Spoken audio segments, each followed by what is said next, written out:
Parasysh se me sa duket pala shqiptare ende nuk ka bërë rezervën ligjore në OKB. Pra, po të mos ishte Dendjas, askush nga mediat këtu, përveç emisionit tuaj, unë nuk besoj, emision të Soçëm, unë nuk besoj se të kujtohet njeri më për marrëveshjen për vizitën e Dendjas. Parasysh se ajo e mbaroi. E kur dis pikërisht Dendjas me mediat greke, gati pala shqiptare me njëherë se kemi një shqetësim të lishëm, të moralshëm. Është me të vërtet duhet shqetësohemi një gjë tillë. Por duhet shqetësohemi përse pala jon nuk po arrin dot të konsolidohet, të ngrej një grup, jo vetëm një grup, po të mbledhë të gjitha resurset intelektuale, profesionale të këtij shteti, dhe nuk janë pak, janë shumë. Atëherë, le ta bëjmë një analizë të thjeshtë. Çfarë na mungon? Se na mungon vullneti që neve në një luftë diplomatike, se është luftë diplomatike, çdo lloj negociate që bëhet shtet në shtet bilaterale është pjesë e luftës. Dhe të jemi dhe ta pranojmë, por ndonjëherë të dukemi edhe sikur po punojmë për armikun dhe jo për shtetin tonë. Pse ndodh kjo? Sepse që ta duash vendin, ne kemi shumë patriota këtu. Juve e dini shumë mirë sa patriota kemi. Unë ju kujtoj që me rrëzimin nga gjykata kushtetuese të marrëveshjes 2009, kryeministri në atë kohë Berisha deklaroi që në dijenin time nuk kemi gabue, por unë do zbatoj vendimin e gjykatës kushtetuese. Mbas largimit të tij si kryeministër, Berisha deklaron që gjykata kushtetuese u shit për një palë të tretë. Vjen ministri i jashtëm i Partisë Socialiste Bushati, i cili menjëherë përgatit dosjen për tradhtim ndaj atë dheut për grupin negociator të 2009-s dhe dorëzoi dosjen në prokurori. Mbajti disa muaj, prokuroria nuk gjeti tradhti dhe për mendimin tim nuk kishte tradhti. Plasi profesionist. Po ç'ishte ishte? Edhe njëherë, atë gjykata kushtetuese e përcaktoi qartë dhe ajo marrëveshje është nul. Po ç'ndodh? Po ky ministër të gjithë grupin negociator e emëron në detyra të tjera.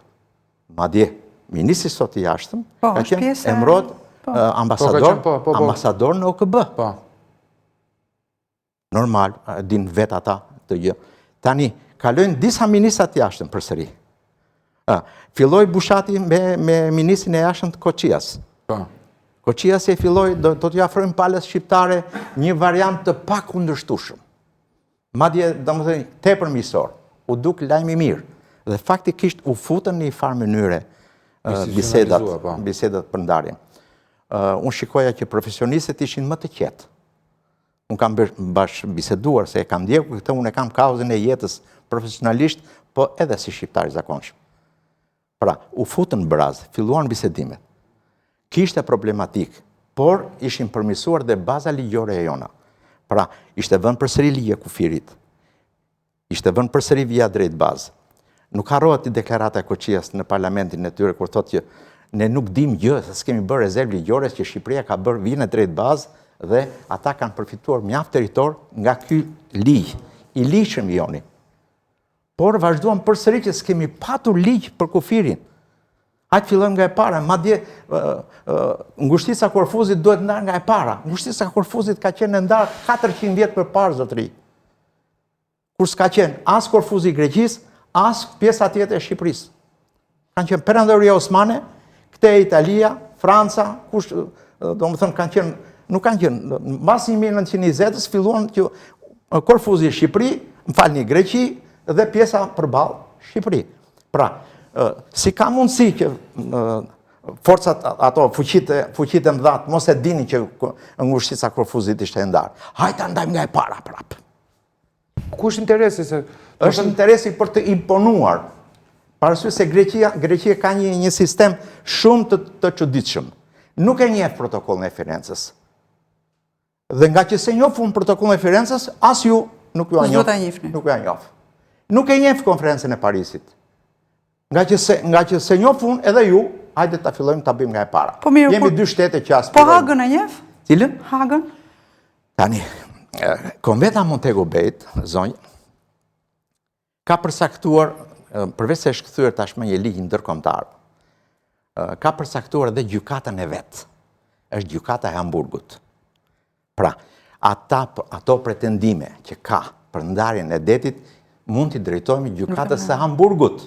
Deri tani gjykata e Hamburgut, klikoni zonja të hapura. Deri tani janë gjykuar, gjykata e Hamburgut ka gjykuar 34 raste të marrëveshjet me dy shtete, për mos marrëveshjet e dy shteteve. Nga të cilët 23 janë pikërisht raporti ishull-kontinent, që afrohet me ne. Pra, ne dëmtimin më të madh e kemi se pala greke kërkon që ishujt të trajtojnë njësoj si kontinentin. Në një kohë që një ishull, një shkëmb, në studion tuaj kam pyetur një që përfaqësonte gjoja palën greke, një minoritar, ai është qytetar shqiptar. Unë i thash sa votus ka Erikusa. Erikusa është ishulli. Sa votus ka Fanosi. Përmendëm votus për arsye se ishin zgjedhjet në bashkinë e Korfuzit. Nga 70, nga 60. Sa popullsi mund të ketë? Një kohë që ishujt, që të quhen ishuj tamam, do të ketë mbi 400 banor. Me njëherë Greqia çoi ushtar atje për t'i bërë 400 banor. Këto janë lodra. Këto janë lodra. Aq më tepër me fqinjin nuk bëhet. Përse nuk pyetet si e kemi ndarë ne me Italinë? Çfarë raporti? A dini që Italia ka ndarë detin me Greqinë që në 1977 pa hyrë në fuqi konventa Montego Bay? Dhe a e dini sa çfarë raporti kanë luajtur ishujt, se ka ishujt që janë dhe përballë nga deti? 1/3. Po përse mua ma kërkon 100%? Si ka mundësi 3 komshi? Sepse na shef të dobët. Inferior. Edhe ne mendojmë si kur pala greke na ka në dorë. Unë sinqerisht po të them që kjo është e gabuar. Asgjë në dorë nuk na ka Greqia sot. Shteti shqiptar me të mirat me të këqijat e tij është i konsoliduar. Kemi probleme politike pa fund, mos marrëveshjet politike pa fund. Por domethënë jemi antar i NATO-s. Kërkojnë të integrohemi në Europë dhe me të vërtet do jetë ngjarje e madhe të futemi në BE. Por ne tashmë i kemi teknologjinë. Ju përmendët diçka që na mungon kapaciteti real, ushtarak, diplomatik? Jo, nuk na mungon. A kemi ushtri? Janë inferior. Jo. A kemi ndruar diplomaci? 4 ministrat të jashtëm zonjë. Po pikërisht sa kemi kanë ndruar diplomaci. grekët? Po pra s'kemi diplomaci. A i kuptoni që Cipras në atë kohë, kur u hodh poshtë ajo marrëveshja, domethënë, Cipras i zgjati dorën Mitsotakis.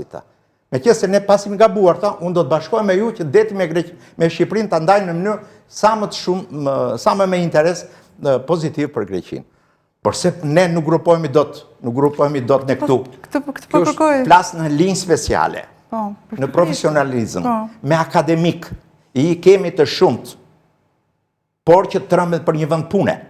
Po s'është akademik nëse trembet për një vend pune. Edhe një herë trembet për një vend pune, janë pensione të ulta. Trembet. Dhe njëkohësisht edhe zyrtarët, domethënë, që janë atje nuk japin asnjë qëndrim, por rrinë kokule dhe shohin se kush do të gabojë. Atëherë me gjasa në gjithë këtë luftë, ne kemi të gjitha mundësitë të humbasim realisht territorin tonë. Jo, asnjëherë s'ke për të humbur, mbajini mend këtë gjë. Po them, mbajini mend kurrë, parasysh se ka dhe elemente të tjerë zonjë. Ka dhe elemente tjerë. Thash gjykata e Hamburgut, do të provuar. Gjykata e Hamburgut pranon. Do të thënë, ju po sugjeroni shtetit shqiptar që të shkojnë në Hamburg? Kam sugjeruar, shiko. Ky është emisioni i 43 i IBI për detin. I 12 te 24. Unë do të thosha, siç dëgjojnë kujtimet e mia, dhe për të thënë për të i akorduar me të sotmen, unë po them nuk i heq asnjë presje ditës parë 2009-s. I keni në arkivat tuaja të gjitha, bashkë me kolegët e tyre. Kemi patur gjëra midis nesh parasysh se nuk ishim mësuar me të debatet të tilla. A e dini që mjaft profesor kanë bërë libra dhe vazhdojnë leksione në universitete dhe nuk duan t'ja dinë fare se çfarë po ndodh realisht. Po mjafton bëjnë leksionet, marrin ato para dhe vazhdojnë punën. Zoti Beja, pse shteti shqiptar vazhdon ta çojë çështjen e detit sërish në Hag dhe jo në Hamburg? Dhe çfarë rreziku se neve kemi dëgjuar që po të shkosh në gjykatën e Hagës do jetë në minusin ton. Me atë lloj vendimi është në minus. Tani unë po ta shpjegoj me moll që të na kuptojnë të tjerët. A ka ndonjë rrezik real po ta ratifikojmë apo ta dorëzojmë në gjykatën e Hagës? Ka një gjë. Edhe një herë, edhe gjykatës Hagës unë personalisht si profesionist nuk i trembem. Pra, por në gjykatën e Hagës ka karakteristikë të ndryshme nga gjykata e Hamburgut. Gjykata e Hamburgut